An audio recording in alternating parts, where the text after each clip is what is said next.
रोहित एक बहुत ही होनहार लड़का था जो हमेशा ही ईमानदारी के साथ अपनी पढ़ाई पर ध्यान देता और हमेशा अपने पिताजी के काम में मदद भी कर दिया करता।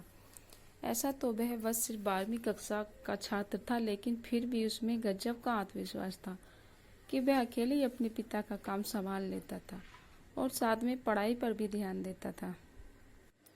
रोहित की माँ का देहांत 2 साल पहले ही हो चुका था और उसकी एक छोटी बहन थी जो स्कूल जाती थी, लेकिन कभी कभी इसे भी स्कूल से छुट्टी लेनी पड़ती थी क्योंकि रोहित के पिताजी सही समय पर उसके स्कूल की फीस जमा नहीं करवा पाते थे। छोटी बहन को पढ़ाई का शौक नहीं था, लेकिन फिर भी अपने भाई के कहने पर वह पढ़ाई करने लगती थी। एक दिन छोटी बहन के पड़ोस में रहने वाली उसकी सहेली ने उसे अपने बर्थडे के आने के लिए कहा। साथ में उसे रेड कलर की ड्रेस पहनने को भी कहा क्योंकि उसकी बर्थडे पार्टी में थीम रेड कलर थी। रोहित की बहन इतनी समझदार नहीं थी और वह बार बार अपने भाई से जिद करने लगी, भैया मुझे नई ड्रेस खरीद कर देना, कल मुझे अमृता के बर्थडे में जाना है जहाँ रेड कलर पहनना होगा। ऐसे में अगर मैं नहीं पहनूंगी तो लोग मेरी हंसी उड़ाएंगे और मुझसे कोई दोस्ती नहीं करेगा। रोहित, अरे ड्रेस से क्या लेना देना, तू बस उस पार्टी में जाकर मजे करके आना। बहन रोते हुए, नहीं भैया मुझे तो वही ड्रेस चाहिए, नहीं तो मैं बर्थडे पार्टी में नहीं जा पाऊंगी। रोहित अपनी बहन से बहुत प्यार करता था और इसी वजह से उसने अपनी बहन के लिए नई ड्रेस ला कर दे दी जो लगभग 1500 रुपये की थी और जिसके लिए अपने दोस्त से उधार भी ले लिया था। ऐसे में वह बहुत स्वाभावी था, लेकिन अपनी बहन के आगे वह कुछ भी नहीं कर पा रहा था। रोहित के पिताजी, तू अपनी बहन को बिगाड़ते जा रहा है, दिन ब दिन उसकी ख्वाहिशें बढ़ती ही जा रही हैं। देख बेटा, उसके अंदर भी तो यह समझदारी आनी चाहिए कि वह हमारी मजबूरी को समझ सके। हम इतने पैसे वाले नहीं हैं। यह सब बातें दूर से ही रोहित की बहन सुन रही थी और उसे यह सुनकर अच्छा नहीं लगा कि उसके पिताजी ने उसे कुछ भी देने से मना किया और उसे समझदार होने की बात की है। उसके हिसाब से तो वह सबसे समझदार लड़की थी। उसने अपने पिताजी और भाई की मजबूरी को भी सुनते हुए नजरअंदाज कर दिया था क्योंकि उसे तो अपनी मन मर्जी का हर वह सामान मिल रहा था जो वह चाहती थी, जिससे मैं अपने बर्थडे पर में पहन सकूं, मेरे सहेलियों को नीचा दिखा सकूं। रोहित, तुम यह गलत सोच रही हो। हमें कभी किसी को नीचा नहीं दिखाना चाहिए, बल्कि अपने कर्मों पर भरोसा रखना चाहिए। बहन, भैया आप ही मुझे दिला सकते हैं, नहीं तो पिताजी को हम लेने ही न दें। दिन भर अपनी मजबूरी बताते रहते हैं और कभी मेरा ध्यान नहीं रखते हैं। रोहित उस समय चुप हो जाता है क्योंकि उसे अपने पिताजी की मजबूरी अच्छे से मालूम है, लेकिन छोटी बहन ने सब बातों से अनजान थी।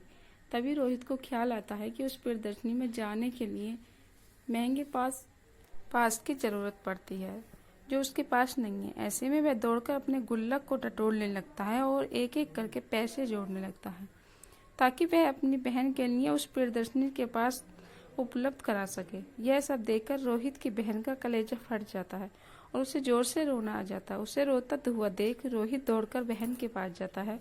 क्या हुआ, तुम इस तरह से रो क्यों रही हो? बहन रोते हुए, आज तक आपने हमेशा मेरी खुशियों का ख्याल रखा, हर वह चीज मुझे दिलाई जो मैं मांगती रही, लेकिन कभी भी मैंने आपसे यह नहीं पूछा कि आखिर आप इन पैसों का इंतजाम कहाँ से करते हैं।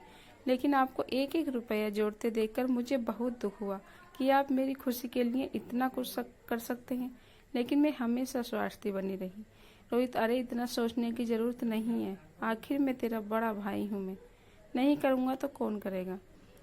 बस उसी वक्त अमित की बहन दौड़कर अपने बैग से एक चीज निकाल कर लाती है और रोहित की आंखों में हाथ रखकर कहती है, मैं आपके लिए कुछ लेकर आई हूँ। इस बात से रोहित चौंक जाता है और जैसे ही वह अपनी आंखों से बहन का हाथ हटाता है तो देखता है उसकी बहन उसके लिए एक सुंदर सी शर्ट लेकर आई है।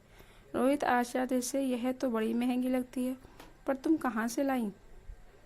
बहन, आपने जो मुझे थोड़े थोड़े करके मेरे खर्चे के लिए पैसे दिए थे ना, मैंने उसे ही जोड़ कर रखा था। मैं उससे अपने लिए कोई अच्छी ड्रेस खरीद लूंगी, लेकिन जब मैंने आपके दोस्त की बात सुनी और अपने उस पार्टी में जाने के लिए मना कर दिया, बस मैंने उसी समय ठान लिया था कि मैं आपको एक खूबसूरत सी शर्ट लेकर दूंगी।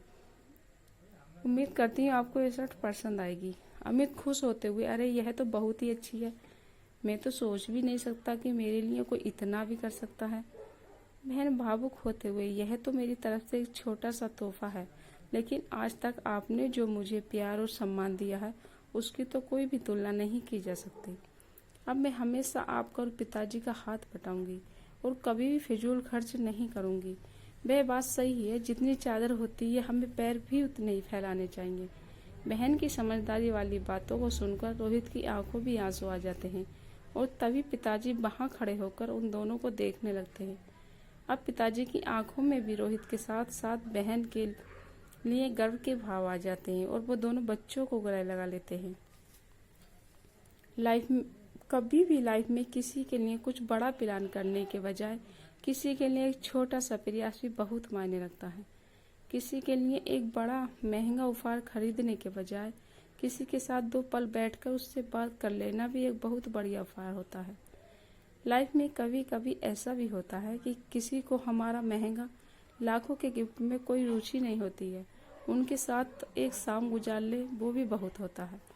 लेकिन बदलती दुनिया और इस जीवन की आपाधापी में हम इतने मशगूल होते हैं कि किसी को अपना समय ही नहीं दे पाते हैं। जहाँ तक मेरा मानना है कि किसी के लिए किसी का सबसे बड़ा उपहार किसी को वक्त देना होता है, कि कोई भी किसी को जब अपना वक्त देता है तो वह उसको सिर्फ अपना वक्त नहीं दे रहा होता है, वह अपने जीवन का एक हिस्सा या ऐसे कहें वो अपने जीवन दे रहा होता है।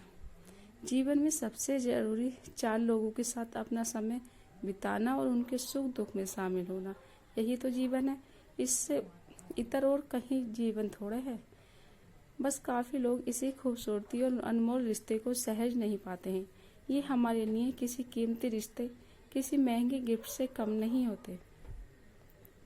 दोस्तों, आशा करती हूँ कहानी आप लोगों को पसंद आई हो, तो प्लीज़ वीडियो को लाइक शेयर कीजिए और हर रोज नई कहानी पढ़ने के लिए चैनल को सब्सक्राइब जरूर कीजिएगा। धन्यवाद।